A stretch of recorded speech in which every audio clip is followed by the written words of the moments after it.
Tentoi të vidhte një furgon në Vlorë, arrestoi në flagrancë 23 vjeçarin nga Kosova. Gjatë kontrollit fizik u gjet një armë ftohthike e cila u sekuestrua në cilësinë e provës materiale. Si rezultat i reagimit të shpejtë dhe punës së pandërprer për parandalimin dhe zbardhjen e rasteve të vjedhjes si dhe për kapjen e autorëve të tyre, specialistët e seksionit për hetimin e krimeve në Komisariatin e Policisë së Vlorës bën të mundur arrestimin në flagrancë të shtetasit GP, 23 vjeç banues në Pej, Kosovë.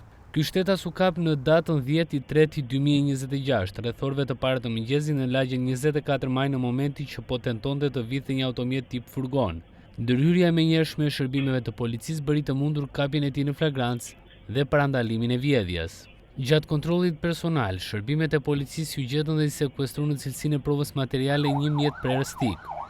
Nga veprimet hetimore të kryera, rezulton se i njëjti shtetas dyshohet të jetë autor edhe një vjedhje tjetër të ndodhur në datën 6/3/2026, ku është marrë një shumë parash në një lokal në lagjen 10 Korriku në qytetin e Vlorës. Policia vion punën për dokumentimin e plotë të kësaj ngjarje dhe për verifikimin e përfshirjes së këtij shtetasi dhe në raste të tjera vjedhjeje.